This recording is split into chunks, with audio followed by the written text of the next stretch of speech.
คนเขตนี่ในส่วนหลายเนี่ยเขาเจ้าบ่มีหน้าพี่น้องเนาะบ่มีหน้าฉะนั้นเขาต้องได้เฮ็ดให้ก่อนจะได้เฮือนได้ชานต่างๆก็บ่ได้ง่ายต้องได้ขุดเปื่อยผู้ลงพี่น้องอึ๊บ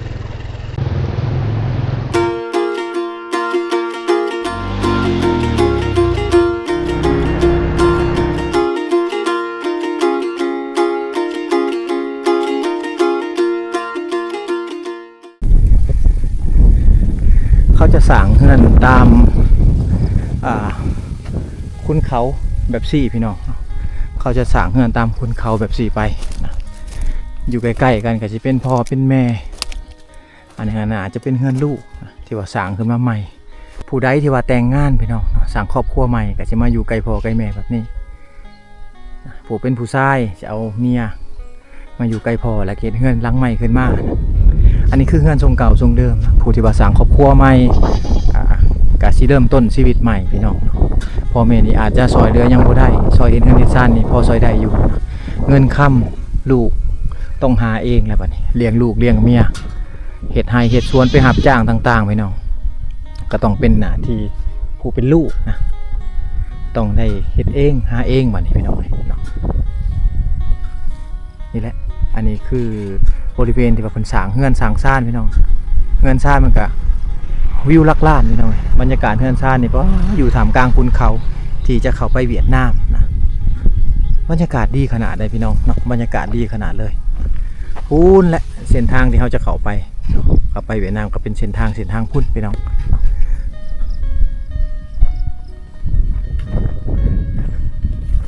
ถือว่าเป็นเฮือนซ่านหลังใหม่เริ่มต้นชีวิตใหม่อยู่ลุ่มๆลงไปหรือว่าใกล้ๆคือกันเนี่ยก็จะเป็นเฮือนพ่อเฮือนแม่เขาเจ้าสบายดีมาอยู่ใหม่บ่ย้ายมาแต่นั่นบ่เฮือนไฟใหม่บ่โอ้เฮือนเล่าหลังนั่นพี่น้องเลยนะโอ้มันตัวเฮือนพ่อแม่เจ้าเนี่ยไฟใหม่อยู่นะแต่ย้ายมาพี่โอ้เฮือนหลังนั่นบ่โนดก็คิดว่าเพิ่นสร้างครอบครัวใหม่บ่แม่นเพิ่นเฮ็ดใหม่นะย้อนว่าไฟไหม้เฮือนพี่น้องเอ้ยเนาะแล้วมาอยู่พี่อันนี้เป็นเฮือนลูกเพิ่นเพิ่นว่าโอ้อันนี้คือเฮือนลูกชายเพิ่นน่ะอยู่กับเมียเฮือนเราบ่หลังนะเฮือนเราบ่หลังไฟไหม้นะโอ้เราเลยย้ายมาอยู่นี่อันนี้ย่าเจ้าบ่ย่าเจ้าโอ้อันนี้คือเฮือนลูกชายเราเฮือนเจ้าเองโอ้ข่อยละคิดว่าเล่าง่ายมาอยู่ใหม่สร้างครอบครัวใหม่บ่แม่นเนาะเฮือนหลังตัวนั้นแหละเป็นเฮือนไฟใหม่ไหม้มื้อใดน่ะมื้อตอนปีใหม่ตอนมื้อปีใหม่เวียดโอ้เป็นอะไรคือไปใหม่อ่ะนะเราดังไฟบ่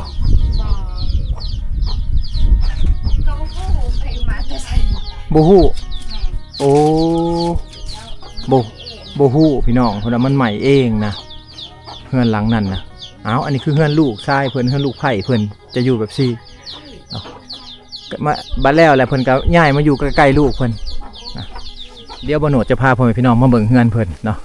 แต่เมื่อก่อนเฮือนซ่านเพิ่นจะตั้งอยู่นี่เป็นเฮือนใหม่อันนี้ก็คือไห้เพิ่นพี่น้องไห้เพิ่นอยู่ใกล้ๆนี่ช่วงนั้นเป็นช่วงที่ว่าอากาศมันร้อนมันบ่มีฝนพี่น้องเนาะอยู่ทางเขตนี่อากาศร้อนฉะนั้นนี่น่าจะนะฟังเพิ่นเว้าคร่าวๆพี่น้องน่าจะแม่นไฟที่ว่าเพิ่นจูดให้หันลามขึ้นมาพี่น้องเนาะลามขึ้นมาใส่เฮือนใส่ซ่านเพิ่นนะอันนี้คือบริเวณเฮือนเก่าของเพิ่นของผู้อยู่เบื้องนั้นนะไปอยู่ใกล้ลูกหันอันนี้คือเฮือนเก่าเป็นเฮือนใหม่แต่เมื่อก่อนบ่โนดมานี่เห็นเพิ่นนั่งลิ้นเต็มกล้องกระลางพี่น้องเอ้ยเนาะเฮ็ดแต่งอยู่ครัวกินก็แต่งอยู่ตามกล้องกระลางแบบซี่เด้อแต่ว่ามาในปัจจุบันนี่คือไฟใหม่เป็นเทียมห้อยแหละเนาะเพิ่นว่าเพิ่นจูดไห้อยู่ลุ่มพูนพี่น้องเนาะบริเวณไห้เพิ่นนะจูดอยู่ลุ่มเพิ่นนั้นช่วงนั้นมันเป็นช่วงแห้งแล้งพี่น้องและไฟที่ว่าจูดไห้นี้มันลามมาใส่เฮือนเพิ่นพี่น้องเนาะก็เลยว่าเฮ็ดให้เฮือนเพิ่นนี่ไหมนะเฮือนเพิ่นนี่เป็นเฮือนหลังไม้เด้อเป็นเฮือนหลังไม้นะ เป็นเฮือนหลังใหม่หมดหลังเลยพี่น้องเนาะบ่มีหยังเลยนะฉะนั้นเนี่ยเพิ่นจึงย้ายไปอยู่ใกล้กับลูกสาวเพิ่นลูกเพิ่นนะในปัจจุบันเด้อบ่โนดก็บ่ได้ถือหยังมาให้เพิ่นพี่น้องเอ้ยเนาะบ่ได้ถือหยังมาฝากเพิ่นเพราะว่าบ่ฮู้นะคิดว่าเพิ่นย้ายไปอยู่วังใหม่นะแต่ว่าเอาไว้สุดหน้าพี่น้องถ้าว่ามาอีกเฮาจึงได้ถือนั่นถือนี่มาให้เพิ่นเนาะมาช่วยเหลือเพิ่นหน่อยนึงเดินทางกันต่อพี่น้องเลยเนาะเส้นทางเขาไปก็สิเป็นบางหม่องที่ว่าเป๊ะบางหม่องก็พอไปได้โอ้โหโอ้โหโอ้โหโอ้โหเป็นเส้นทางแห่งคุณเขาเลาะเรียบภูเขาไปพี่น้องเนาะการเดินทางแต่ละครั้งก็สิไปตามเส้นทางคุณเขาแบบนี้นะพี่น้องบรรยากาศก็สิดีในช่วงนี้อากาศมันบ่ร้อนพี่น้องเอ้ยเนาะอากาศมันบ่ร้อนบ่คือเดือน5เดือน4พี่น้องเอ้ยมาทางเขตนี่ป้าต้องสั่งอยู่เตาเผาพุ่นแหละเนาะช่วงนั้นก็เป็นช่วงที่ว่าชาวบ้านเขาจะจูดไห้แน่ช่วงนั้นนะเป็นช่วงที่ว่าชาวบ้านเขาจูดไห้ในเฮ็ดไห้บรรยากาศการเดินทางนี่บ่ค่อยดีปานใดบ่ค่อยคักปานใดน่ะพี่น้องในช่วงนั้นเนาะเส้นทางเส้นนี้เป็นเส้นทางที่ว่ามุ่งหน้าไปประเทศเวียดนามพี่น้องไปประเทศเวียดนามเป็นเส้นทางปูย่างราดย่างเป็นบางช่วงมันก็มีหวังเป้อยู่พี่น้องเนาะแบบเห็นแบบนี้นี่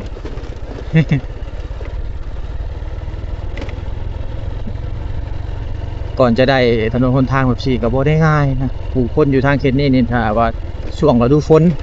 เขาก็สิตัดขาดจากโลกภายนอกนะ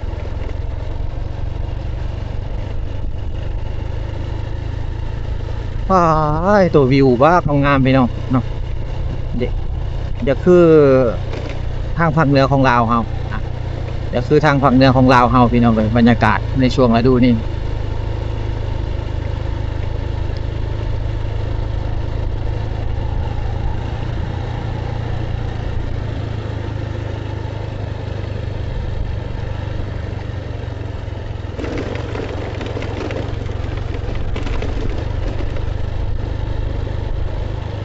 วิวหลักล้านพูนแหละ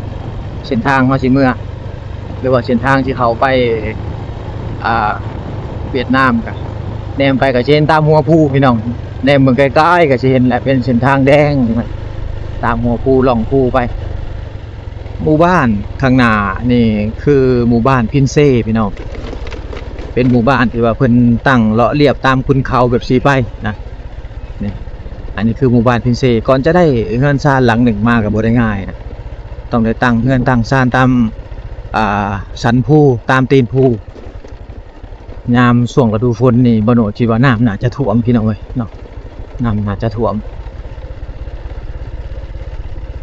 ใกล้ๆบ้านเพิ่นก็สิมีแหล่งน้ำธรรมชาติที่ว่าไหลตลอดปีพี่น้องทางเขตนี้นี่ถ้าว่าเขาบ่มีน้ำลิ้นนะชาวบ้านเขาก็จะใช้น้ำอันนี้แหละพี่น้องเอ้ยเนาะบ่โนก็บ่ฮู้คือกันว่าน้ำนี่ชื่อแม่น้ำหยังต้องขอโทษขออภัยนะ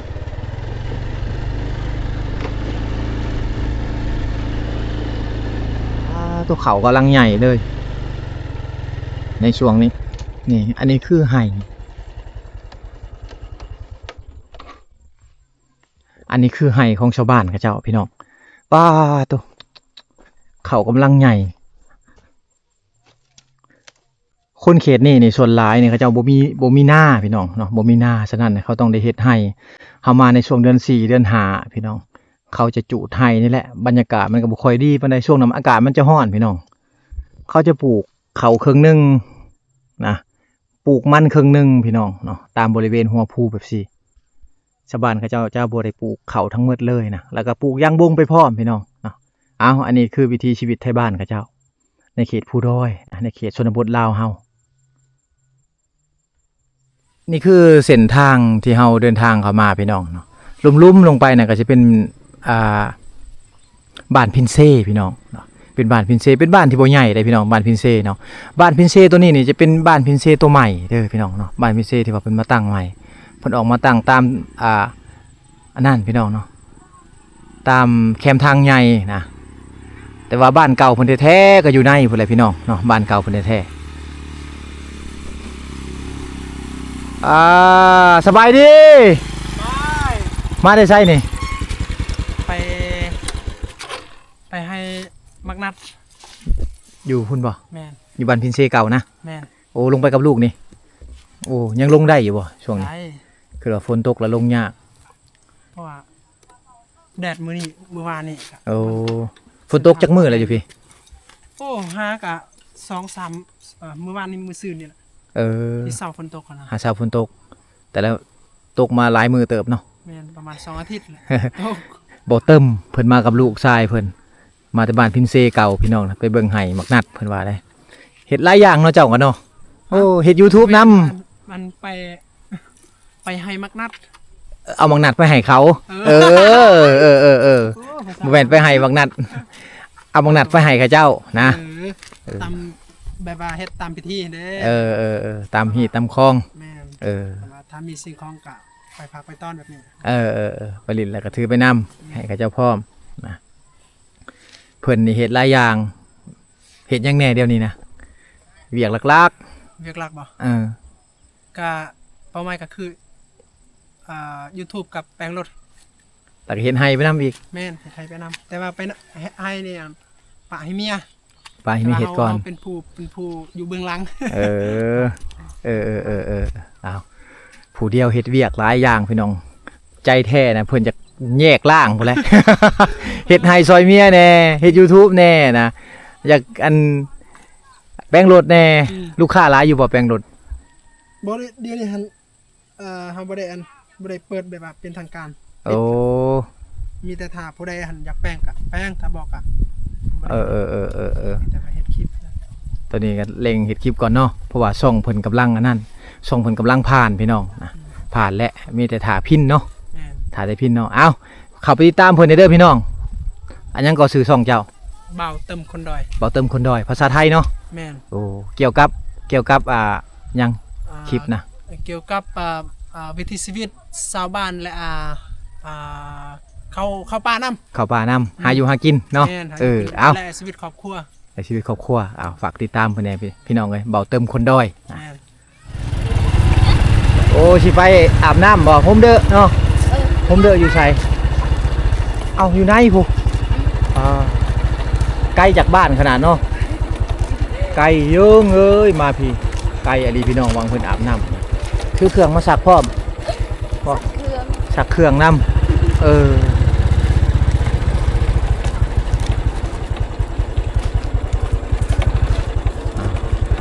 อยู่วังพี่น้องเอ้ยเนาะ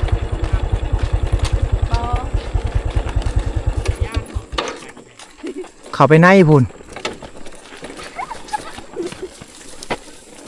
ตัวพากันเข้าไปในพุ่นพี่น้องเอ้ยวางใส่น้ำเพิ่นนะ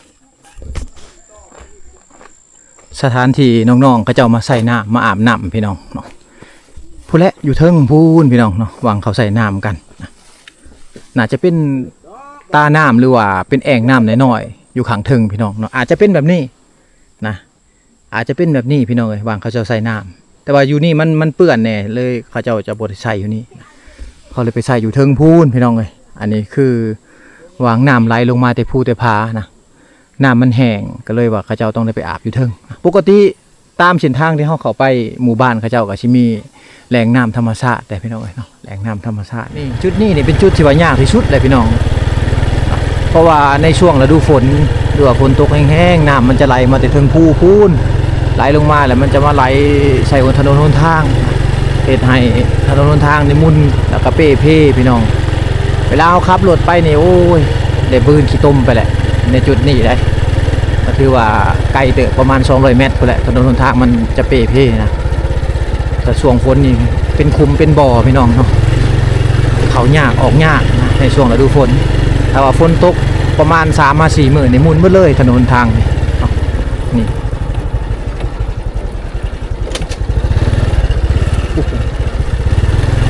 อันนี้คือถนนหนทางที่ว่าพวกเราจะเดินทางเข้าไปในเขตชนบทนะในเขตชนบทพี่น้องโอ้โหไปจุดไหนเนาะอันนี้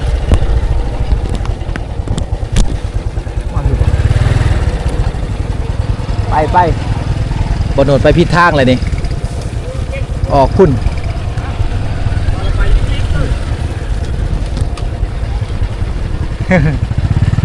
ไปยากคือกันอ่ะอยู่ว่างนี่แหละทางที่ว่ามันเพอะไรพี่น้องกันเนาะไปยากที่สุดเลยเดี๋ยวบางโหนดลุยเลยพี่น้องเนาะ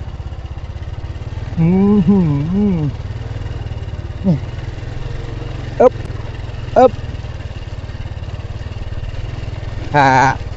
ช่วงที่ว่าฝนตกอะไรนี่ไปบ่ได้เลยพี่น้องเลยครับไปบ่ได้เลยไปยากอะไรอันนี้นะ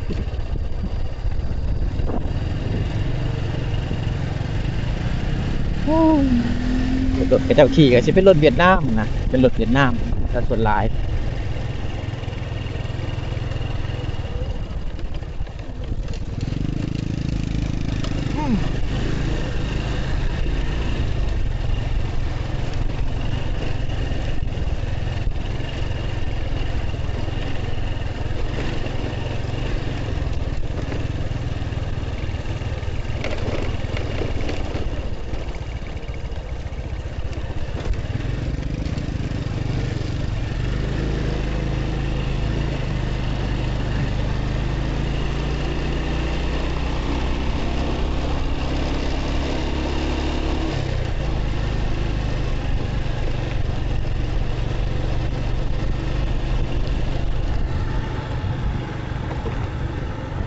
วิวทิวทัศน์ธรรมชาติ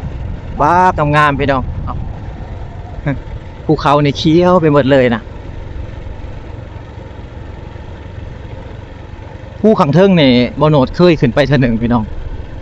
ว้าบักชันๆเลยนะเคยขึ้นไปให้น้ำชาวบ้านทางเขตนี้เมื่อปีกายนี่ที่บโนดมากับพอชีหอมเพื่อนนะบักชันๆเลยเขาเจ้าอย่างบุดเดียวก็ฮอดสำหรับบโนดแล้วขึ้นย่างขึ้นจังน้อยกับผักยังน้อยกับผักพี่น้องโอ้เป็นบทเรียนชีวิตหรือว่าเป็นประสบการณ์ชีวิตที่ดีนะสำหรับมาทางเขตชนบทผู้ด้อยแบบนี้มาฮอดพี่เลยพี่น้องเลยเนาะอันนี้คือไก่ฮอดหมู่บ้านตังกวนแล้วพี่น้องเนาะเฮือนซ่านพอดีเป็นเฮือนซ่านที่ว่าตั้งตามตีนภูไปแบบนี้นะบรรยากาศก็แตกต่างกันกับอยู่ทางบ้านเฮาก่อนจะได้เฮือนได้ชานต่างๆก็บ่ได้ง่ายต้องได้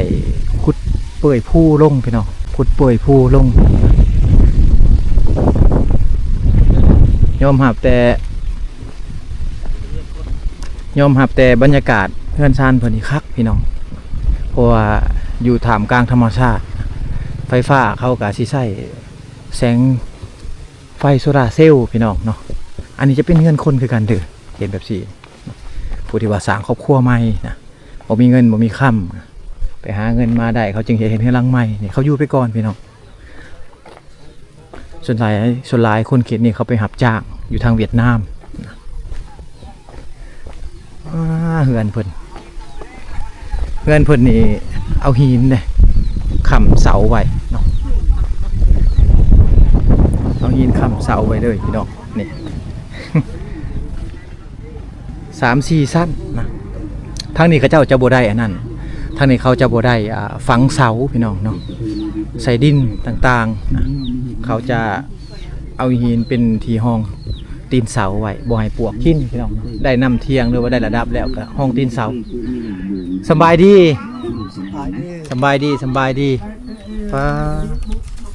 อันนี้ขายเครื่องไปพร้อมเป็นห้านขายเครื่องเบิ่งโทรทัศน์ไปนั่งพี่น้องโอ้ทางนี้เบิ่งเวียดนามเนาะทางนี้เพิ่นเบิ่งช่องเวียดนามนะสารคดีเวียดนามที่มาถ่ายอยู่ฝั่งลาวเฮาอีพ่อเพิ่นนี่อยู่นี่แหละขายเครื่องไปนำนะคนเวียดไปถ่ายอยู่เซโปนผู้บ่โอ้เป็นสารคดีคนเวียดนามที่ว่าอยู่ตามชายแดนลาวเวียดนามแล้วไปถ่ายอยู่เซโปนพุ่นพี่น้องเนาะถ่ายคลิปวิถีชีวิตชาวบ้านอยู่ตามชายแดนเซโปนเวียดนามพี่น้องบ่เป็นหยังขอบใจหลายๆอันนี้เฮือนนอนเลยบ่อีพ่อนอนอยู่นี่บ่นอนอยู่นี่โอ้แต่งกินอยู่นี่นำขายเครื่องพร้อมพี่น้องนี่มีทั้งสินค้าไทยสินค้าลาวสินค้าเวียดนามแล้วก็เบิ่งโทรทัศน์นะเวียดนามภาษาเวียดนามนี่เข้าใจเนาะ เข้าใจนะทาง บริเวณเฮือนซานมันก็คือเห็นแล้วอันนี้เฮือนคนนี่บ่เพิ่นสร้างครอบครัวใหม่บ่เพิ่นตั้งอยู่แบบสี่เลย ยังบ่ทันได้แป้งพี่น้องนะอันนี้คือทบิดบโนดคิดว่าเพิ่นสร้างครอบครัวใหม่นะแท้จริงแล้วเพิ่นบ่ได้สร้างครอบครัวใหม่เด้อเพิ่นอยู่มาดนแล้วน่าจะเป็นเฮือนผู้เป็นพ่อเป็นแม่นะอยู่ใกล้ๆลูกหลานอยู่แบบสี่ไปก่อนพี่น้องอันนี้คือเรื่องธรรมดาอยู่ในเขตชนบทลาวเฮาเด้อพี่น้องเนาะเป็นเรื่องธรรมดานะสงสัยถือพายุฝนตกลมพัดเอาหลังคาไปนี่พี่น้องเนาะแต่เมื่อก่อนบโนดมานี่หลังคาก็ยังมีอยู่นะคิดว่าเพิ่นสร้างครอบครัวใหม่แท้บ่แม่นเพราะว่าเพิ่นนี่อยู่ตามตีนภูแบบสี่ไปนี่อยู่ร่องแบบสี่นี่จะได้หับลมพัดมาพี่น้องเอ้ยลมแห้งโลดเลยเนาะโอ้อันนี้เป็นเฮือนหลังใหม่เพิ่นนะผู้คนที่ว่าบ่ค่อยมีเงินมีค่ำครับเขาเฮ็ดเฮือนเขาก็เฮ็ดสังกะสีแบบสี่แหละฝาเฮือนพี่น้องเนาะซื้อสังกะสีมาแต่เวียดนามมาแต่เมืองสมุยนะมาเฮ็ดเป็นฝาเฮือนประตูเฮือนต่างๆเนาะบันชวนเบนชวนอีพอเบนสูบหืด สูบหืดคือยาสูบเนาะปลูกเองปีนี้บ่ได้ขายยาสูบบ่ บุมี โอ้มันฝนบ่ตก ฝนบ่ตก ปกตินี่ปีนี้แหละเขาเจ้าอันนั้นตากยาสูบไว้เนาะเฮามาในช่วงฤดูนี่พี่น้องประมาณเดือน5เดือน6เดือน7ที่เพิ่นขายยาสูบกันอยู่ทางยาสูบนี่คือหืดนะนี่เฮาขออนุญาตจับหน่อยเด้ออันนี้คือหืดนะหืดของชาวบ้านเป็นหืดเด้อพี่น้องหืดหรือใบยาสูบนั่นเองเนาะบ่ได้ซื้อตัวสำเร็จรูปมาสูบเนาะสูบแบบนี้เอาโอ้ห่อเซเจียเลยบ่ห่อเซเจียแล้วก็ใส่ใบยาสูบอันนี้คือหยุกพอเฒ่าบ่โหนดหรือว่าหยุกปู่บ่โหนดกับแบบนี้พี่น้องเนาะแต่สมัยก่อนนะเพิ่นจะซื้อยาสูบเป็นเส้นนั่น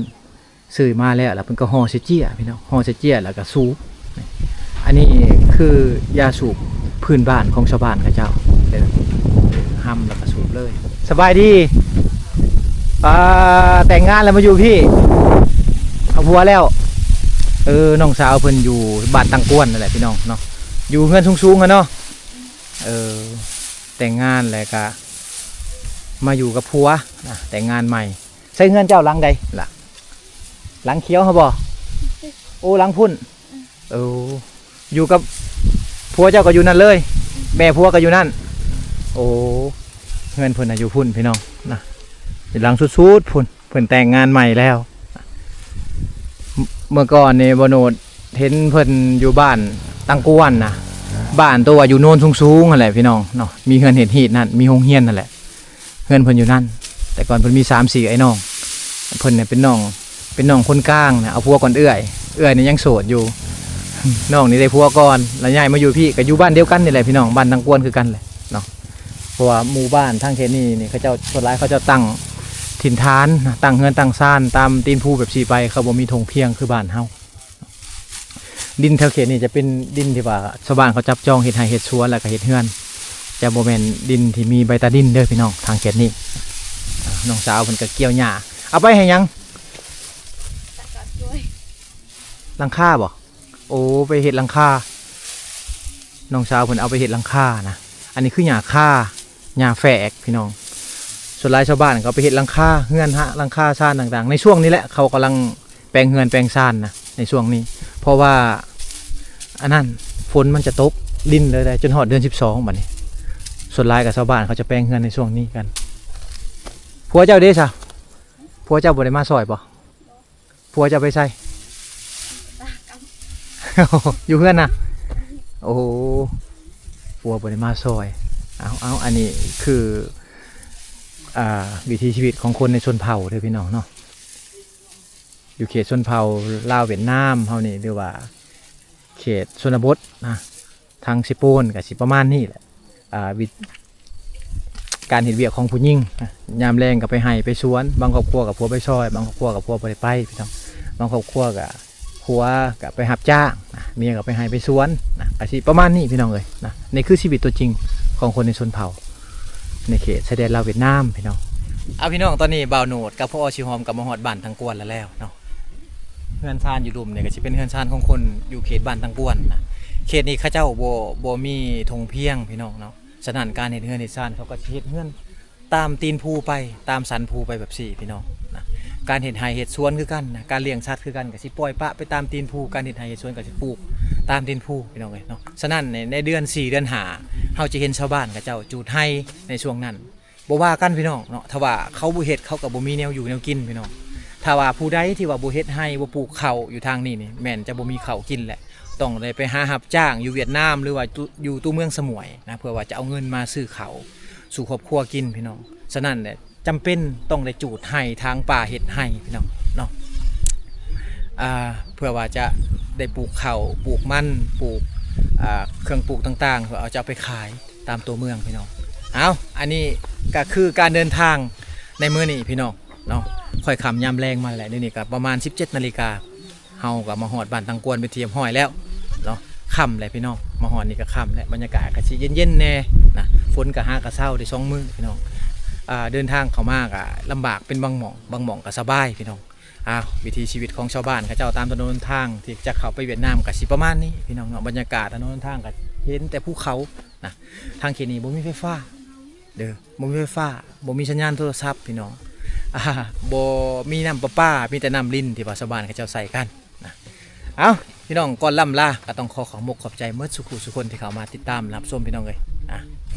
ล่ำลาไปก่อนพี่น้องเจอกันมื้ออื่นเช้าติดตามนะครับชมไปด้วยกันว่าบ่าวโนดกับพ่อสิหอมจะไปใส่ต่อนะ